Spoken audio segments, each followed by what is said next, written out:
Welcome to wow movies Tamil channel. இப்போ ரீசெண்டாக ஓடிடியில் ரிலீஸ் ஆன 4 படங்களை பற்றி தான் நம்ம பார்க்க போகிறோம். இந்த 4 படங்களில் சில படங்கள் தரமான படங்கள் அப்படின்னே சொல்லலாம். அதெல்லாம் என்னென்ன படங்கள், அந்த படங்கள்லாம் எப்படி இருக்குது அப்படிங்கிறத டீட்டெயிலாக பார்க்கறதுக்கு முன்னாடி நம்ம வாவ் மூவிஸ் தமிழ் சேனலை சப்ஸ்கிரைப் பண்ணாமல் பார்த்துட்டு இருந்தீங்கன்னா ப்ளீஸ் சப்ஸ்கிரைப் பண்ணுங்கள். இந்த வீடியோ உங்களுக்கு பிடிச்சிருந்துச்சுன்னா மறக்காமல் ஒரு லைக் போடுங்க. இப்போ வாங்க நம்ம வீடியோக்குள்ளே போகலாம். இப்போ நம்ம ஃபர்ஸ்ட்டாக பார்க்க போகிற படம் இப்போ ரீசெண்டாக ஓடிடியில் ரிலீஸ் ஆன தமிழ் படமான 11 அப்படிங்கிற ஒரு சூப்பரான கிரைம் த்ரில்லர் படம். இந்த படத்துடைய ஒன்லைன் ஸ்டோரி என்னன்னா, நம்ம படத்துடைய ஹீரோ ஏசிபியாக இருக்காரு. அவர் விசாகப்பட்டினம் அப்படிங்கிற ஊருக்கு டிரான்ஸ்ஃபர் ஆகி வராரு. அந்த நேரத்தில் ஊருக்குள்ள ஒரு சீரியல் கில்லர் தொடர்ச்சியாக நிறைய பேரை கொடூரமாக கொலை செஞ்சு ஊருக்கு ஒதுக்குப்புறமாக இருக்கக்கூடிய ஒரு இடத்துல கொண்டு போய் எரிச்சிடறான். ஸோ அந்த இடத்துல பார்த்தீங்கன்னா பெருசாக தடயம்லாம் எதுவுமே கிடையாது. ஏன் கொலை செய்யப்பட்டவங்களே யார் அப்படிங்கிறது அடையாளம் தெரியாத அளவுக்கு இருக்கு. ஸோ இப்படிப்பட்ட இந்த ஒரு கேஸை வேற ஒரு போலீஸ் ஆஃபீஸர் கிட்ட கொடுக்குறாங்க. ஆனால் அந்த ஒரு போலீஸ் ஆஃபீஸர் ரோட்ல போயிட்டு இருக்கும்போது ஆக்சிடென்ட் ஆகி கோமா ஸ்டேஜ் வரைக்கும் போயிடுறாரு. ஸோ இப்போ இந்த ஒரு கேஸை ஏசிபியா இருக்கக்கூடிய நம்ம ஹீரோ கையில் கொடுக்குறாங்க. அதுக்கப்புறம் என்னென்ன மாதிரியான சம்பவங்கள் நடந்துச்சு, இந்த ஒரு கேஸை ஹீரோ சால்வ் பண்ணாரா இல்லையா, அந்த கில்லரை பிடிச்சாரா இல்லையா அப்படிங்கிறதா இந்த படத்துடைய மீதி கதை. ஸோ இந்த படத்துடைய பாசிட்டிவ் என்ன அப்படிங்கிறத நம்ம லைட்டாக பார்த்துடலாம். ஸோ இந்த படத்தில் நடிச்சிருந்த எல்லாத்துடைய ஆக்டிங்கும் சூப்பராக இருந்துச்சு. குறிப்பாக ஹீரோவாக நடித்த நவீன் சந்திராவுடைய ஆக்டிங்லாம் செம்மையாக இருந்துச்சு. படம் ஸ்டார்ட் ஆனதுலேருந்து த்ரூ அவுட் கிளைமேக்ஸ் வரைக்கும் நல்லா ஸ்ட்ரிக்டான போலீஸ் ஆஃபீஸராக சூப்பராகவே நடிச்சிருக்காரு. Screen play, editing, background music எல்லாமே இந்த படத்துடைய மிகப்பெரிய ப்ளஸ்னு சொல்லலாம். ஸ்க்ரீன் பிளேவை பற்றி சொல்லும்போது படம் ஸ்டார்ட் ஆனதுலேருந்து கிளைமேக்ஸ் வரைக்கும் பெருசாக எங்கேயுமே போர் அடிக்கல. நல்லா த்ரில்லிங்காகவே கொண்டு போயிருந்தாங்க. அந்த இன்வெஸ்டிகேஷன் ப்ராசஸ் எல்லாம் நல்லா சுவாரஸ்யமாகவே இருந்துச்சு. ஸோ ஒரு கிரைம் த்ரில்லர் படம் இல்லைனா ஒரு சீரியல் கில்லர் படம்னு எடுத்துக்கிட்டிங்கன்னா அந்த படத்தில் அந்த கில்லர் எதுக்காக அந்த கொலையை செய்கிறான் அப்படிங்கிறதுக்கு ஒரு காரணம் சொல்லுவாங்க. அந்த காரணம் வேல்யூபிளாக இருந்தால் மட்டும்தான் ஒரு நல்ல படம் பார்த்த ஃபீல் கொடுக்கும். ஸோ அந்த ஒரு விஷயத்தை இந்த டீம் நல்லாவே பண்ணியிருக்காங்க. ஃப்ளாஷ்பேக் கதையெல்லாம் நல்லா இன்ட்ரெஸ்டிங்காகவே இருந்துச்சு. ஸோ இந்த படம் பெருசாக எங்கேயுமே போர் அடிக்கல. கிளைமேக்ஸ்லாம் நல்லா எமோஷ்னலாகவே முடிச்சிருந்தாங்க. ஸோ ஓவராலாக இந்த படம் சூப்பராகவே இருக்கும். இந்த படத்தை நீங்கள் பார்க்கணும்னு நினச்சிங்கன்னா ஆஹா ஓடிடியில் தமிழ் டப்பிங்லேயே அவைலபிளாக இருக்குது. IMDbயில் 10க்கு 7.9 ரேட்டிங்ஸ் கொடுத்துருக்காங்க. பெருசாக அடல் கண்டெல்லாம் இல்லை. நீங்கள் தாராளமாக ஃபேமிலியோடையே பார்க்கலாம். இப்போ நம்ம ரெண்டாவதாக பார்க்க போகிற படம் இப்போ ரீசெண்டாக ஓடிடியில் ரிலீஸ் ஆன தெலுங்கு படமான சுபம் அப்படிங்கிற ஒரு ஹாரர் காமெடி படம். ஸோ இந்த படத்தை நடிகை சமந்தா தான் ப்ரொடியூஸ் பண்ணியிருக்காங்க. ஈவன் சின்னதாக ஒரு கேமியோ ரோல்லையும் நடிச்சிருக்காங்க.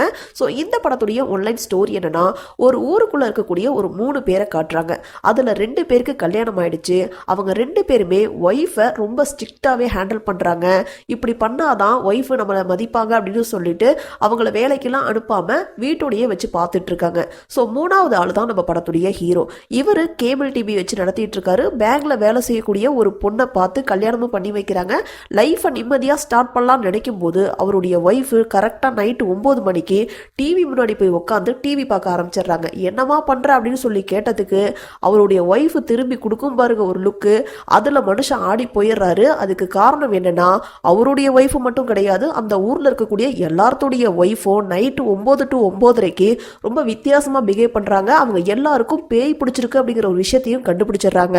ஸோ அதுக்கான காரணம் என்ன அப்படிங்கிறத அவங்களுடைய ஹஸ்பண்ட்லாம் கண்டுபிடிச்சாங்களா இல்லையா, கடைசியா அந்த பேயை ஓட்டினாங்களா இல்லையா அப்படிங்கறதான் இந்த படத்துடைய மீதி கதை.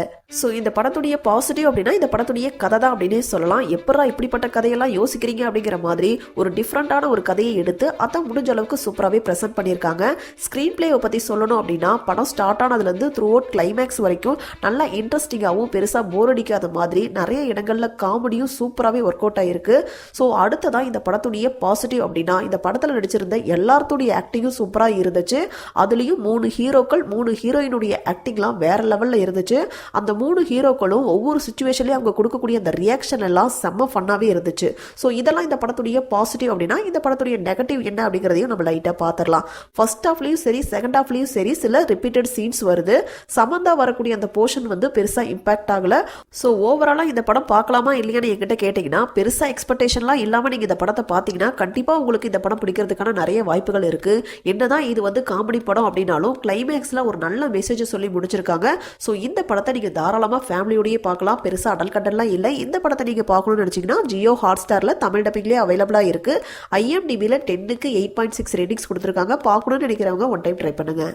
இப்போ நம்ம மூணாவதா பார்க்க போற படம் மலையாள படமான படக்களம் அப்படிங்கிற ஒரு ஃபேண்டசி காமெடி படம். இந்த படத்துடைய ஒன்லைன் ஸ்டோரி என்னன்னா, படத்துடைய ஸ்டார்டிங் சீன்லயே ஒரு அரசர் காலத்து கதையை சொல்றாங்க. அதுல ஒரு அரசர் கையில ஒரு வித்தியாசமான ஒரு பொருள் சிக்குது. அந்த பொருளுடைய ஆபத்தை உணர்ந்த அரசர் அந்த பொருளை மறைச்சு வச்சுட்டார் அப்படின்னு சொல்றாங்க. பல நூறு வருஷங்கள் கழிச்சு அந்த பொருள் ஒருத்தர் கையில கிடைக்கிற மாதிரி காட்டுறாங்க. ஸோ அதை கட் பண்ணி அடுத்த சீன்லயே ஒரு காலேஜ்ல ஸ்டூடெண்டா இருக்கக்கூடிய நம்ம ஹீரோவையும் அதே காலேஜ்ல இருக்கக்கூடிய 2 ப்ரொஃபஸரையும் காட்டுறாங்க. அந்த 2 ப்ரொஃபஸருக்கும் ஒரே போஸ்டிங் கிடைக்கணும் அப்படிங்கிற ஒரு ஈகோ ப்ராப்ளம் இருக்கு. அதுல ஒருத்தருக்கு மட்டும் அந்த போஸ்டிங் கிடைச்சிருது. இந்த போஸ்டிங் கிடைக்காத இன்னொரு ப்ரொஃபஸர் என்ன பண்றாரு, இந்த போஸ்டிங் கிடைக்கிறதுக்காக ஒரு வித்தியாசமான ஒரு விஷயத்த பண்றாரு. அந்த விஷயத்த மறைஞ்சிருந்து நம்ம ஸ்டூடெண்டா இருக்கக்கூடிய ஹீரோ பாத்துறாரு. அதுக்கப்புறம் நம்ம ஹீரோ அந்த 2 ப்ரொஃபஸர் இவங்களுடைய வாழ்க்கையே தலைகீழா மாறுது. அதுதான் இந்த படத்துடைய மீதி கதை. ஸோ இந்த படத்துடைய பாசிட்டிவ் அப்படின்னா இந்த படத்துடைய கதை தான் அப்படின்னே சொல்லலாம். ஒரு வித்தியாசமான ஒரு கதையை எடுத்து அதை முடிஞ்ச அளவுக்கு சூப்பராகவே ப்ரெசென்ட் பண்ணியிருக்காங்க. நிறைய இடத்துல காமெடி சூப்பராகவே ஒர்க் அவுட் ஆயிருக்கு. பெருசாக போர் அடிக்கலாம் இல்லை. செகண்ட் ஹாஃப்லாம் நல்லா இன்ட்ரெஸ்டிங்காகவே கொண்டு போயிருந்தாங்க. இந்த படத்துடைய இன்னொரு பாசிட்டிவ் அப்படின்னா இந்த படத்தில் நடிச்சிருந்த அந்த 3 பேருடைய ஆக்டிங் அப்படின்னே சொல்லலாம். அந்த 3 பேரும் ஃபர்ஸ்ட் ஹாஃப்ல ஒரு மாதிரியும் செகண்ட் ஹாஃப்ல வேற மாதிரி நடிச்சிருப்பாங்க. அதெல்லாம் சூப்பராகவே இருந்துச்சு. குறிப்பாக சிராஜுடைய ஆக்டிங்கை பற்றி சொல்லணும்னா, வீர தீர சூரன் படத்தில் பயங்கர வில்லனாக நடிச்சிட்டு இந்த படத்தில் அப்படியே சும்மா ஆப்போசிட்டாக வேற மாதிரி நடிச்சிருக்காரு. அவரை பார்க்கக்கூடிய ஒவ்வொரு சீன்லையும் செம்ம காமெடியாக இருந்துச்சு. செகண்ட் ஹாஃப்லாம் நல்லா இன்ட்ரெஸ்டிங்காகவே கொண்டு போயிருந்தாங்க. ஓவராலாக இந்த படத்தை பற்றி சொல்லணும் அப்படின்னா பெருசாக எக்ஸ்பெக்டேஷன்லாம் இல்லாமல் இந்த படத்தை நீங்கள் பார்த்தீங்கன்னா கண்டிப்பாக இந்த படம் உங்களுக்கு பிடிக்கிறதுக்கான நிறைய வாய்ப்புகள் இருக்குது. ஸோ இந்த படத்தை பொறுத்த வரைக்கும் பெருசாக அடல் கண்டெல்லாம் இல்லை. நீங்கள் தாராளமாக ஃபேமிலியோடையே பார்க்கலாம்.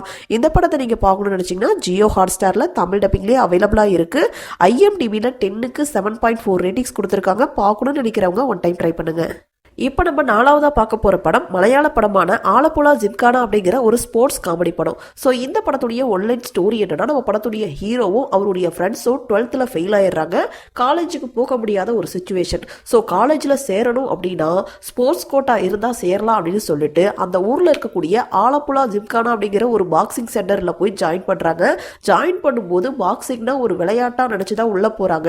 அதுக்கப்புறம் இவங்களுக்கு என்னென்ன மாதிரியான சம்பவங்கள்லாம் நடக்குது அப்படிங்கிறது தான் இந்த படத்துடைய மீதி கதை. ஸோ இந்த படத்துடைய பாசிட்டிவ் அப்படின்னா இந்த படத்தில் நடிச்சிருந்த எல்லாத்துடைய ஆக்டிங்கும் சூப்பராக இருந்துச்சு. குறிப்பாக 5-6 பசங்க வருவாங்க. அவங்களுடைய ஆக்டிங்லாம் வேற லெவலில் இருந்துச்சு. அவங்களுக்கு ஸ்போர்ட்ஸ் சொல்லி தரும்போது அவங்க கொடுக்கக்கூடிய அந்த ரியாக்ஷனாக இருக்கட்டும், ஃப்ரெண்ட்ஸுக்குள்ள பேசிக்கக்கூடிய அந்த விஷயமா இருக்கட்டும், அதெல்லாம் நல்லா ஃபன்னாகவே இருந்துச்சு. ஒரு ஸ்போர்ட்ஸ் ட்ராமாவை 2K கிட்ஸும் ரசிக்கிற மாதிரி எடுத்திருந்தாங்க. பெருசாக போர் அடிக்கல. பேக்ரவுண்ட் மியூசிக்லாம் நல்லா இன்ட்ரெஸ்டிங்காகவே இருந்துச்சு. ஸோ இந்த படத்துடைய நெகட்டிவ் அப்படின்னா செகண்ட் ஹாஃப்ல ஒரு கட்டத்தில் கதை ஒரே இடத்துல தேங்கி நின்ற மாதிரி இருந்துச்சு. அடுத்த கட்டத்துக்கு மூவ் ஆகாத மாதிரி இருந்துச்சு. ஸோ அந்த இடம்லாம் கொஞ்சம் போர் அடிக்கிற மாதிரி ஃபீல் ஆச்சு. ஸோ ஓவராலா இந்த படம் எப்படி இருக்கு அப்படின்னு கேட்டிங்கன்னா, சில விஷயங்களை எல்லாம் இம்ப்ரூவ் பண்ணியிருந்தாங்க அப்படின்னா இது ஒரு சூப்பரான படமாவே வந்திருக்கும். இந்த படம் இப்போ ஒன் டைம் பார்க்கலாம் அப்படிங்கிற கேட்டகரியில் இருக்கக்கூடிய படம் தான். இந்த படத்தை நீங்க பார்க்கணும்னு நினைச்சீங்கன்னா சோனி லைவ்ல தமிழ் டப்பிங்லேயே அவைலபிளாக இருக்கு. IMDbல 10க்கு 7.2 ரேட்டிங்ஸ் கொடுத்துருக்காங்க. பார்க்கணும்னு நினைக்கிறவங்க ஒன் டைம் ட்ரை பண்ணுங்க. ஸோ இதே மாதிரி சூப்பரான படங்களை பத்தி நீங்க தெரிஞ்சுக்கிறதுக்கு நம்ம வாவ் மூவிஸ் தமிழ் சேனலை மறக்காம சப்ஸ்கிரைப் பண்ணுங்க, லைக் பண்ணுங்க, ஷேர் பண்ணுங்க, கமெண்ட் பண்ணுங்க. தேங்க்யூ.